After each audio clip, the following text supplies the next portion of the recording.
जय श्री राम मित्रों, मेरा नाम रौनक मीणा। तो बेसिकली आज की जो स्टोरी है वो एक छलावे की है। तो पहले इसमें हम मेन कैरेक्टरों के बारे में जान लेते हैं थोड़ा सा। तो इसमें 4 मेन कैरेक्टर होने वाले हैं। तो उनमें से एक का नाम होगा रवि, एक रवि की दादी, और एक रवि का दोस्त मोहन, और एक पुजारी जी। तो मोहन जो था वो शहर में रहता था, शहर का लड़का था, और उसकी दादी गाँव में रहती थी। तो ये क्या करता है, जब इसकी छुट्टियाँ हो जाती है, मतलब ये फ्री रहता है, तब ये गांव आ जाता है दादी के पास। दादी अकेली रहती थी गांव में, ये दादाजी मर गए थे और पापा मम्मी वहीं रहते थे, शहर में काम करते थे। तो ये अकेला ही आया था। तो अब उस गांव में क्या होता था कि एक छलावा रहता था, बहुत पहले से खतरनाक छलावा जो मार देता था लोगों को। तो गांव वालों ने इसको पहले बता दिया था, अगर कोई रात को गेट बजाए तुम्हारा, कोई भी कुछ भी बोले, तुम्हारी दादी बोले, चाहे बाहर से दादी की आवाज़ आए गेट खोलो, तो गेट मत खोलना कभी भी। अब ये था शहर का लौंडा। आपको पता है शहर के लौंडों में ऐसे ही एटीट्यूड रहता है, ऐसे मतलब क्या है, बहुत कुछ नहीं होता। तो ये भी वहाँ पे रात, एक इसको भी कोई भरोसा नहीं हुआ, इसको विश्वास ही नहीं हुआ ये क्या फालतू की चीज़ है। तो एक रात ये सो रहा था, तकरीबन रात के 11 बजे किसी ने इसका गेट खटखटाया और बोला, मोहन, रवि, रवि खोल, मैं हूँ मोहन। तो ये रवि सोचा इतनी रात को 11 बजे मोहन यहाँ क्या करना है। तो बेसिकली मोहन इसका दोस्त था, गांव का परम मित्र। तो ये सोचा यहाँ इतनी रात को मोहन गया है, तो वो उठ के गया, उसने गेट खोला तो उसने सामने देखा कोई नहीं, और एकदम पिन ड्रॉप साइलेंस हो रखा है। तभी पीछे से अचानक आवाज़ आई, इधर हूँ इधर। तो वो पीछे देखता है, और जब वो पीछे देखता है तो उसका खून जम जाता है। वो देखता है मोहन है पीछे, उसके पीछे खड़ा है थोड़ा सा दूर, लेकिन वो इस बार थोड़ा अलग है, मोहन नहीं है, वो कोई और ही है। उसने देखा उसकी काली आँखें हैं और उसके पैर उल्टे हैं।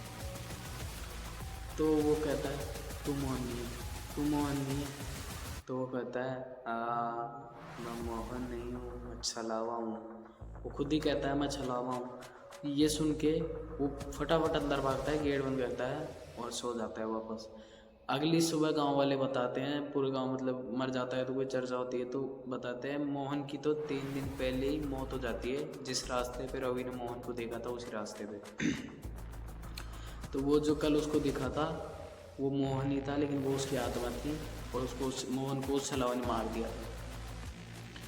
तो एक रात वो, उस दिन के बाद वो थोड़ा गुमसुम सा रहने लग गया, मतलब पता नहीं कैसे उसको भी वो परेशान हो गया, डिप्रेस हो गया कि मैंने क्या देख लिया, और मेरा दोस्त भी मर गया। आपका कोई दोस्त मरेगा तो आप भी डिप्रेशन में जाते हो, कोई खास दोस्त, तो उसका भी ऐसे खास दोस्त मर गया।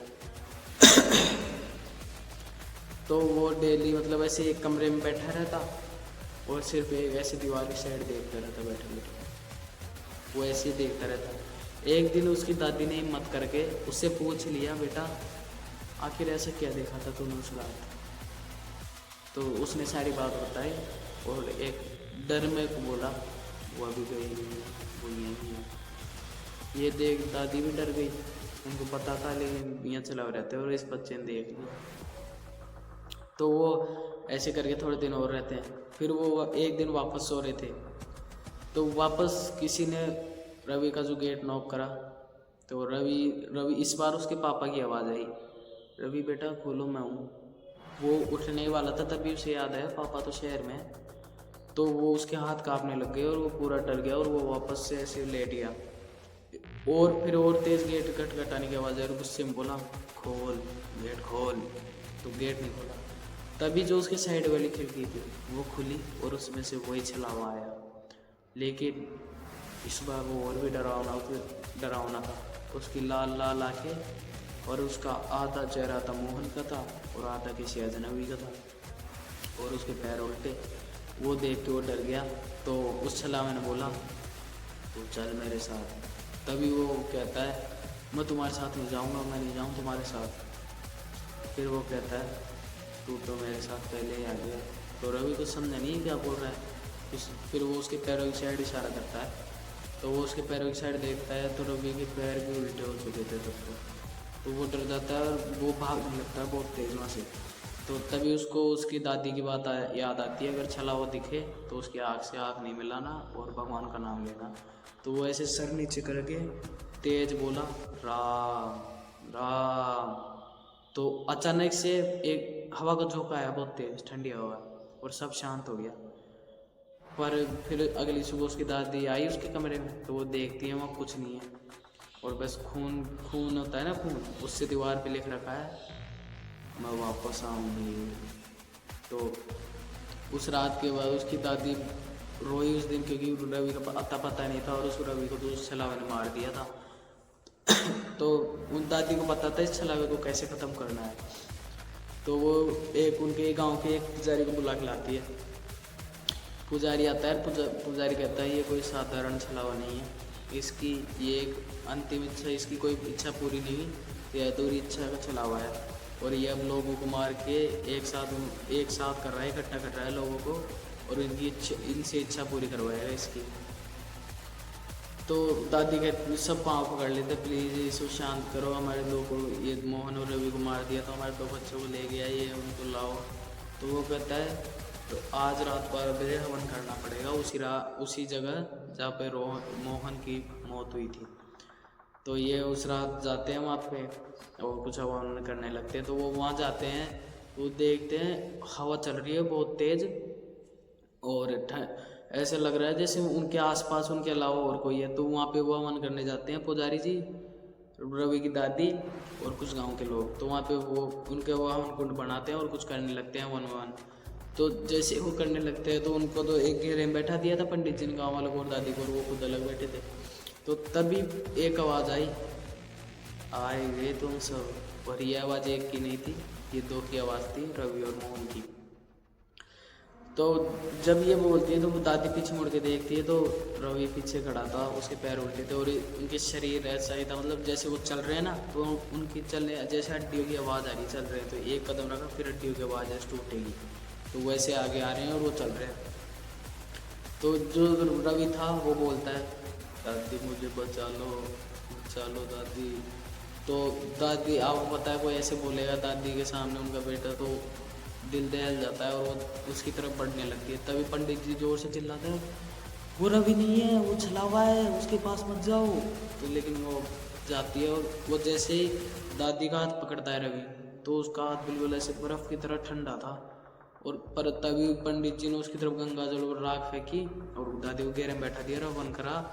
तो और हवन करने लगे, तो वो दोनों जो रवि और मोहन थे वो तड़प के ऐसे नीचे गिरे, और उनके पीछे जो दिखा वो चौंका देने वाला था, क्योंकि उनके पीछे एक तीसरी आकृति और थी, और वो असली चला हुआ था। पंडित जी डर के बोला ये असली चला हुआ है। पंडित जी भी डर गया उसको देख के, क्योंकि उसका ऐसा भयानक रूप था, काली आंखें, सफ़ेद साड़ी पहन रखी, और कमर ऐसे लग रहा है जैसे टूट रही है, इसलिए वो ऐसे टेढ़ी होकर चल रही थी, और उसकी लाल लाल आंखें, मुंह पे खून, आधा चेहरा तो किसी और का, आधा किसी और का। तो जब उसको देखा तो ऐसा लग रहा था कि डर भी एक बार डर जाएगा इसको देख के। तो तभी पंडित जी बोलता है ये असली छलावा, इसको एक नंबर करना है। तो वो और कुछ करते हैं, और वो जो छलावे थे वो तीनों, रवि, मोहन और जो वो मेन छलावा था, वो तीनों साथ के अंदर आके समझ आते हैं।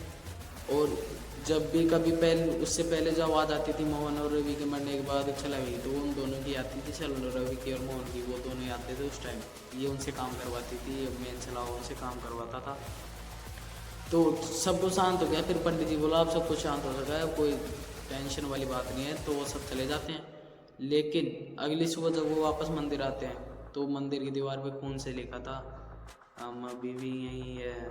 तो ये देखकर दादी डर गई, और दादी जब पंडित जी के पास वापस गई तो देखे पंडित जी भी मौत के घाट उतर चुके हैं।